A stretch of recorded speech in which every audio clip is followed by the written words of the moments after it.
And we're live. Hey, everyone. Happy you're tuning in today to the Nonprofit Coffee Talk. And you have a couple minutes if you need to run and get another cup of coffee or some water before you get settled in. We'll start right at 11:30. So happy you're here. And I think this will be a really interesting and relevant discussion for you all. So we'll get started in just a couple minutes.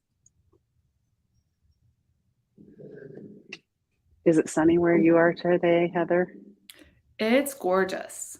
I'm in North Carolina, and we are in our false spring. So it has been in the 70s. We've started to get all of the pollen. We get terrible pine pollen where I am. So yes, but it's going to be beautiful today. We'll have final winter over the weekend, I think, and then we might be in real spring. And even winter there is pretty mild. I love it. I love the weather there. It's like, even in the winter, it's sunny, and on a cold day, it's typically in the 50s, right? I mean, you do dip down, but not very much. Not very No, often. and then we've had a really mild winter. I was just talking with a colleague about we're a little fearful that we didn't get enough like good hard freezes to kill all of the bugs, particularly mosquitoes. That's the big challenge. Yes. Well, hopefully you aren't overrun with mosquitoes this year. That's no fun. Yeah. But one of the reasons I moved into this house in early 2020. And one of the reasons I picked it is because the room I am in used to be a porch. So there's 2 windows in front of me and 3 windows to the side. And it's so a really nice room. Yeah, I just get to watch people walk their dogs or walk their babies or do whatever they're doing outside. And you grow beautiful plants in that room too. Yes. Well, this one is fake. Oh, well, it's beautiful. And then that one is real. But I do have a real fiddly fig in the living room. But this one is just, yeah. They're hard to keep.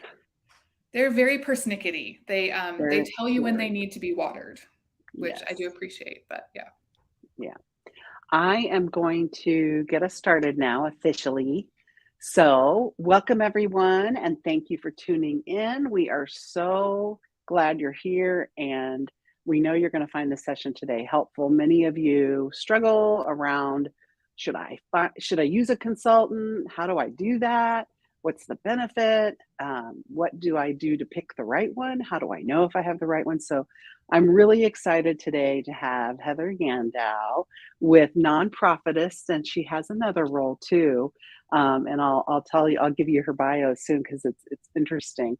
And she's going to talk about how to find and use consultants most effectively. So consultants can be a great resource to further your mission if they're used strategically, and that's the key to all this. So welcome, Heather. Thanks so much for having me. I'm glad to be here. Great, and I'm thrilled you're here. So thank you for spending time with us. And I'll introduce Meg in just a minute. Heather brings more than 20 years of experience in the nonprofit world and a dozen years of consulting to Nonprofit.ist. Using her skills as a longtime organizer with a love of technology, you and Meg will click. She launched Nonprofit.ist to connect nonprofits to the right expert and help experts find work. And just to let you know, full disclosure, I did join Nonprofit.ist, and it is a wonderful group of people. By the way, Heather, you do a really nice job. I have learned a lot. I've met a lot of people. It's great. Heather's also lead consultant at Third Space Studio, where she's been since 2010. Prior to that, she was the director of development and communication with the NC Conservation Network, a statewide network of over 100 organizations focused on protecting North Carolina's environment and public health. That's awesome. You have a lot of great experience. We could have a whole conversation about all that, all your experience. So I'd love to do that. I'm Libby V, nonprofit champion and founder of Libby V and Associates. And through visioning and strategy work, leadership coaching, development support, and organizational and board development, our nonprofit leader clients successfully raise more money and have more impact. But not all nonprofits can afford to hire a consultant, which we might dig into a little bit today with Heather. So I created the Nonprofit Coffee Talk as a way to provide great content and helpful information to as many nonprofit people as I can. I hope you find it useful. And I always am open to suggestions for other topics you'd like to hear about or see, and also anybody that you think should be a guest. And that could be you. So if you would like to be a guest, please reach out to me at libbyv@libbyv.com. And I want to introduce my colleague, my new colleague and old colleague, Meg Monty. So Meg and I met way long ago, working together as fellow consultants, helping a government funder retool their grant process. And then we worked with all of their grantees, which numbered over 300. It was a really cool statewide project. And we have been friends and colleagues ever since, and I'm thrilled to have Meg join the team. She brings a lot to the table, so I'm glad you're here today, Meg. Thank you, Libby. It's wonderful to be here, and I'm so excited to hear Heather speak today, too. Awesome. All right, well, let's do it then. Let's get started. So, Heather, I'm going to start with a question. Why would a nonprofit want to use a consultant, or why should they think about a consultant? So I think generally there's kind of 3 reasons why folks use a consultant. So the first is there's some kind of expertise that they don't have in-house. So they really want to know more about fundraising, developing their board, marketing, strategic planning. And that is just outside of their scope. And so they really need to bring in an expert.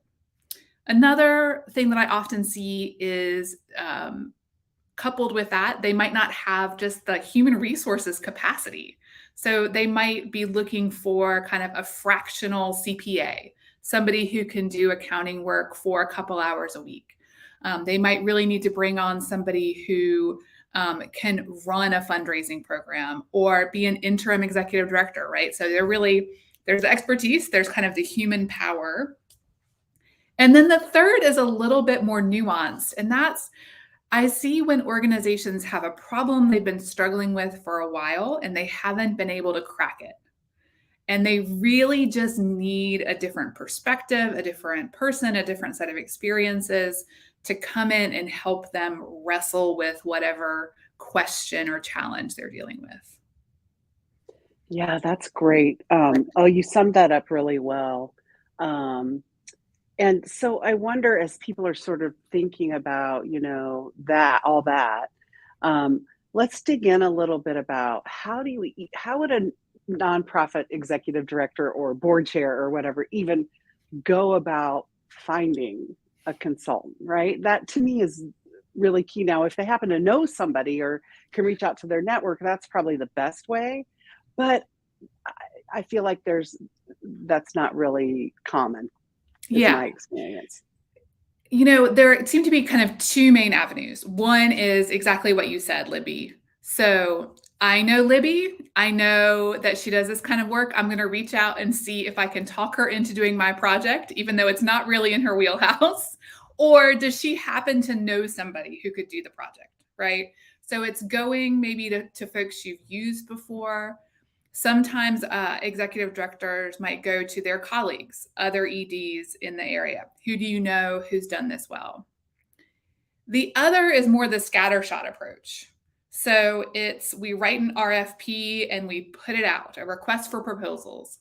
We put that out on listservs, we put it up online. Maybe our statewide Center for Nonprofits will post it for us. And so those are really the 2 approaches that are most common. What we're doing with Nonprofit.ist, so the network that Libby mentioned earlier, is trying to kind of merge the 2 and finding a third way. So Nonprofit.ist is a directory of nonprofit consultants. It's invitation only. It's really a network of trusted people who get together regularly, who know each other. So Libby joined the network because a colleague of hers said, Libby, I want to invite you into this network. But it's a way for you to come. You can search, you can submit RFPs, you can contact folks directly. But it's that third way of finding people. Trusted network, but still gets outside of your normal range of people. Sorry about that. I was dropping the link to Thank Nonprofit.ist. you. Yeah, and check it out. It's great. I think it's just a wealth of information. So let's say I am a nonprofit ED board chair or whatever, and I decide that I'm going to pursue, a consultant to help us with something. Even if it's somebody, if you go through the RFP process, I feel like you maybe think through what you need, Yep. in writing that RFP. But otherwise, and maybe even getting ready for the RFP, like what are the things that people should be thinking about when they are going down that path of hiring a consultant? Yeah. So I think one is, what's the real challenge you're trying to solve, or the problem or the question you're bringing? Um, I would encourage you not to go too far down the path of, here's the solution that we're articulating and we need somebody to come in and do exactly these steps, right? Because that's part of what you're hiring people for. I want to know about what's the challenge. Our board isn't stepping up to do the work. I see that a lot, right? There's no accountability, or people are disengaged. If you as a nonprofit leader have already made that assessment and then decided what we need to do is a one-day board training, and you come to me and ask for a one-day board training, well, that might solve the problem. Probably not. I do a lot of board training, right? So not knocking that, but I would rather have a conversation with you about what's really going on. How do you know this is a challenge? What have you tried before? What's worked? What's not? Let's build a sense together of what might work. So encourage people to get clear about the problem and to be really honest. You don't necessarily have to put all of your dirt in an RFP, but if we're going to work together, I'm going to want to know eventually, like what's really going on. That's the only way that I can really help. I think beyond that, making sure that other people in the organization are also on the same page about the challenge or the need to bring in somebody. I don't want to show up to do some board development only to have the board chair be really negative about hiring a consultant. So getting other people on board. The same is true for a fundraising plan or for strategy work, right? Are other people on board, both with the question you're trying to answer and just the need for outside help? And then I think the other pieces are really a little more logistical, but can really matter when you're looking for a consultant. So what is your budget for the work? If you don't have a budget, that tells me as a consultant that organizationally this isn't a priority. And I need to know that you all are really committed to this. It also really helps me right size the work. So there have been times when I have had early conversations with people about doing a strategic plan. And we've mapped out this like gorgeous plan that has 2 retreats and it has a survey and it has focus groups. And then I find out the budget is like this. And they're really disappointed that we can't do all this stuff. So knowing the budget up front, I've learned as I've done this longer to ask early, what's the budget? What's the timeline? And then what are the other things that are going to be pulling on your organization's time and attention? If you are going through a DEI, a diversity, equity, inclusion process, if you are also running a capital campaign, if your executive director is going to go out on sabbatical, those things really matter in terms of how much time and space the organization has to dedicate to whatever project we're going to do. Libby, I'm curious what you might add to that list. Yeah, no, I think that's really great. I do, and I want to answer your question, but I wonder if we could back up just a minute to your comment about sort of getting focused on the details of how you want a consultant to work. In fact, that's really timely and relevant. Meg and I were looking at an RFP the other day, and it sort of seemed like it would be in our core expertise, but they were dictating in nauseating detail like how they wanted the consultant to work, right? And that, I love your point about like that's what the consultant brings to you, is asking the right questions to get to how they should work with you, right? And so I think it's really important, and I see that of course more in RFPs, I don't know if people feel like they have to fill the page, or I don't know what it is, but I see that a lot. Like, you have to do the following things and this giant list. And while that seems easier to respond to the RFP, I'm not going to lie. It's like, Yeah. okay, we can do all that. But it often doesn't, it won't work. It won't work. And it tells me, honestly, that their mindset and my mindset may not match, because I don't believe in doing almost any project exactly as designed at the start, because we're going to be learning and shifting. And so if even their RFP is 10 pages long and super detailed, and I have to give a minute by minute budget, we're probably not a fit. Right. Yeah. So in some ways, it's if that is really what you want, then there may be other consultants out there for you, and that's fine. But I do think really relying on our expertise and understanding that you can't possibly know what's going to work. No, none of us do at the start of a project. Yeah. Yes. And Meg and I, when we saw that, decided we would not respond to that RFP, because we were like, this is set up to fail. Yeah. Nobody's going to come in there and be successful. I mean, if they could convince them to do it a different way, but it seemed like, they're set, like they have this thing, right? And that could end up being exploding for sure.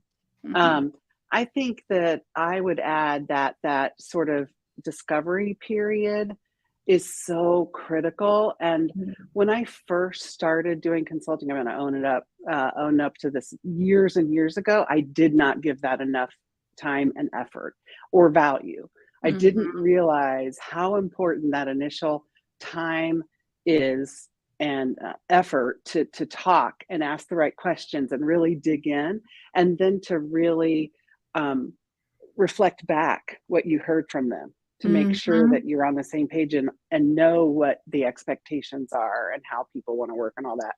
That's really crucially important. And then I think it's also important to really say, these are my expectations. That's the other thing I didn't do, is I would be like, absolutely, I can do that. I would just want to tell them what they wanted to hear, and then kind of make it work. But it often, I learned because of mistakes, right? Like I learned because it was like, that didn't work. Oh, in hindsight, I should have figured that out before. So, some bumps along the road, right? But so I would add those things. And then I'm going to open it up for Meg, who has been along on this journey doing consulting for so many years too. So.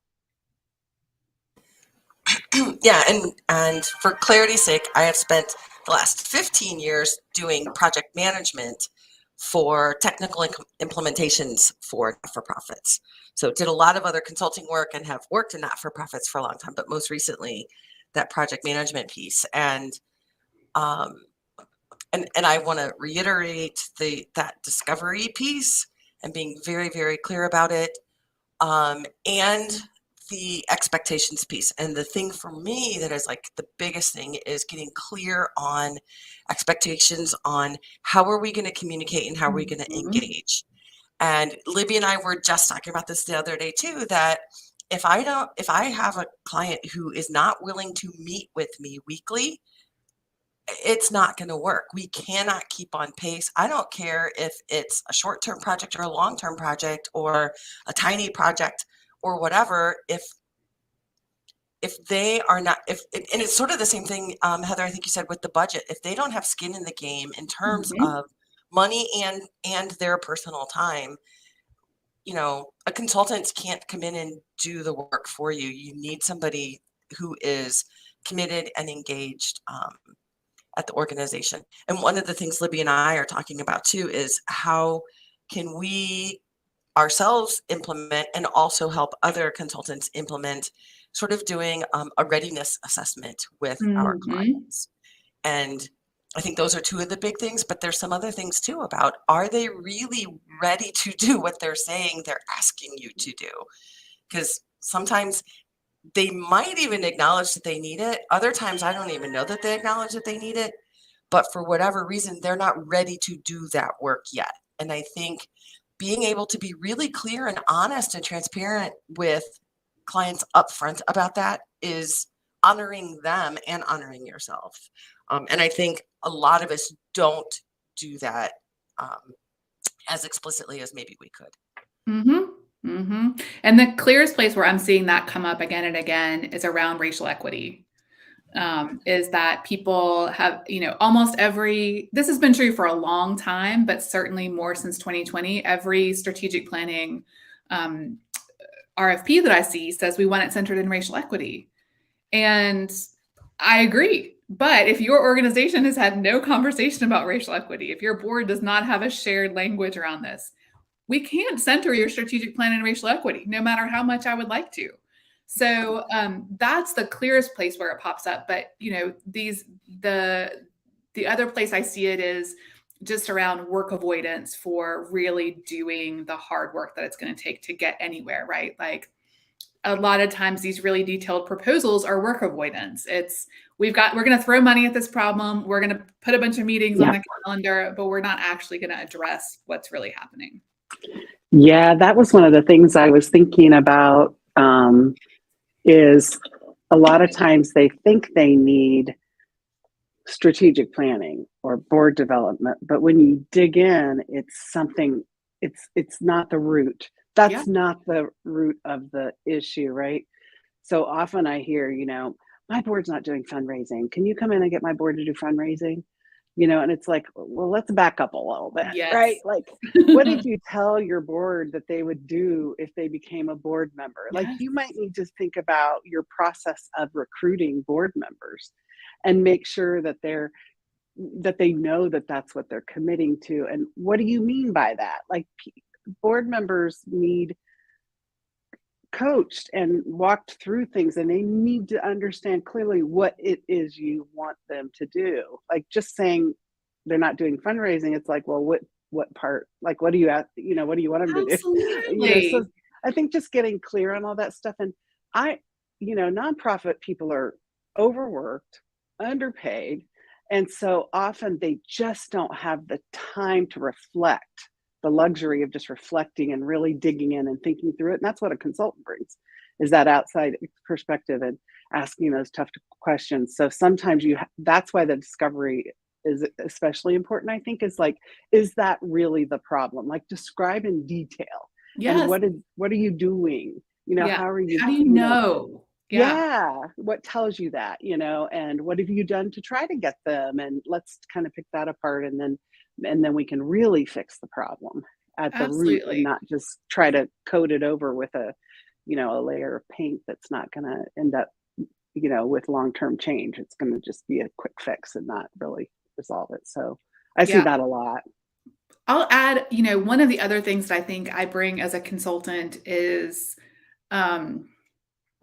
permission for people to not live up to the ideals that they believe they should. So in terms of having a board that fundraises, there is this, I'll say, myth that there's a magical board out there that has 100%, they all give, they all participate in fundraising, they all love talking to donors about giving money, they're self-directed, they're excited about it. Like, that doesn't exist. Or at least I haven't seen it.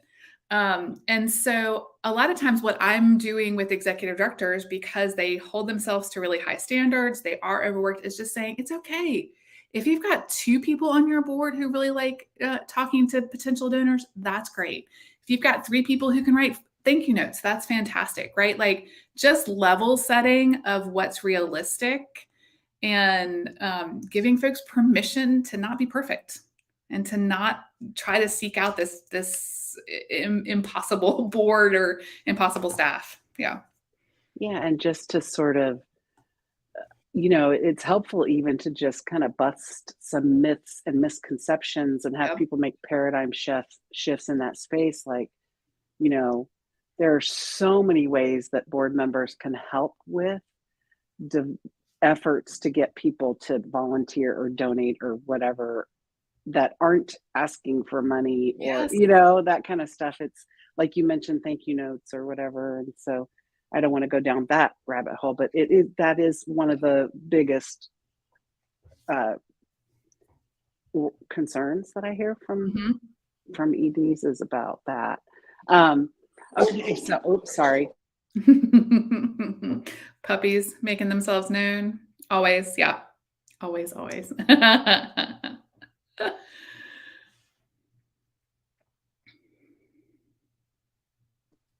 Really, I should put him up in the bedroom when I do this because we just got a package, to the front door. So now he thinks he Exactly. has to let them know. So, okay, so we're headed in the right direction. So bringing people together, board and staff, to talk about whoever needs to be in that room to talk about, get everybody on the right page. Like, I'm thinking we need a consultant for this. Tell me what you're thinking. Like, what do we need? Do you agree? What should we do? So you get agreement, you get direction on what they think, at least at that moment, that they need help with. And then you are like, okay, we're ready. We're ready to seek out a consultant, whether it's somebody or you issue an RFP and it's just kind of a cold, or you use Nonprofit.ist to reach out. Should you always interview a consultant? Should you interview more than one? Like, what effort should you put into finding the right fit? Yeah. So I think it's really important to interview more than one. And I often, even if somebody calls and they want me to do the work and they've gotten my name from somebody, I will say, can I give you the names of a couple other people? Because I really want people to understand there's a lot of us who can do the work. So if you're looking for a strategic plan, there's a lot of folks I know who do strategic plans. And I want somebody to find the right fit. So who fits your style? Who fits the way you want to work? Who fits the kinds of expertise you might need to bring? Who aligns with your vision of what a strategic plan means? There's lots of different meanings there, or a fundraising plan, or any of these things. So I encourage people to interview folks and to really think about, if you were gonna hire somebody full-time or part-time, how would you think about interviewing them? The one caveat I will say there is that many organizations think that their issue area or their specific organization is super unique, and you need to have somebody who knows exactly that organization. I really want somebody who has worked with land trusts before. And while there sometimes are certain things that you need to understand, if I was going to go in and do a land conservation plan, I might need to have that background. But if we're talking about board development, your board roles and responsibilities are pretty much the same as other folks. We can talk about if there's any specifics there, but really getting clear on what you need, what are the real requirements, and then what are the nice to haves. If you are looking for a total unicorn, it's going to be really challenging to find somebody who can work with you on your timeline, on your budget, and all of those things. So that's my one caveat. I've seen people do that a little too often. Yeah, I would say also, think about your givens and your assumptions ahead of time, right? So a given, right, would be something like that. Like, we need somebody who's local because we need them to Yes. understand the community, or we need them to understand the landscape of affordable housing providers. I once went through this whole process of writing this very long, detailed proposal. And I mean, it took hours. Got an interview with them. And then they said, we love you, but we're going to hire a local consultant because they understand this landscape of the area in which we serve. And I was like, why did I submit it? Why did I interview? Why did I, and so think through all that. Like, Yes. what are the requirements, right? What are your requirements? And let's not waste people's time. Yeah. And what are your assumptions, and how Yes. do they relate to the work that actually needs to be done? I mean, it's the same thing when you're hiring a staff person. Like, do you really need a college degree? Right. Think about that. Think about who you're ruling in and who you're ruling out when you say things like that. It's important. Okay, so now I'd just like to ask, like, last couple minutes, what would be your sort of closing or, suggestions, or Anything else? Yeah, I will say final thoughts. The nonprofit consultants I know, most of us come out of nonprofit organizations. We're doing this work because we love the sector, we love the people in it, we want people to succeed. So, I would hope that you see nonprofit consultants and other experts as real partners in your work. We really want to figure out how to do the best for you. So that's my kind of final pitch. Yeah, that's great. And I would say that that is my experience of the consultants I know. They've done it, been there, done it, and just want to help in a way that leads to increased capacity across the Mm-hmm. sector. That's my motivation. Mm-hmm. And also just to be sort of a thought partner and somebody who understands and all those things. So because it's being a nonprofit ED is a lonely job, Mm-hmm. and sometimes that's part of all this too, is just to have somebody who gets it. And so anyway, Meg, do you have any last thoughts? I don't think so. I think you two are brilliant, and you said everything I would have said. So, which makes me brilliant as well. I just have nothing more to add.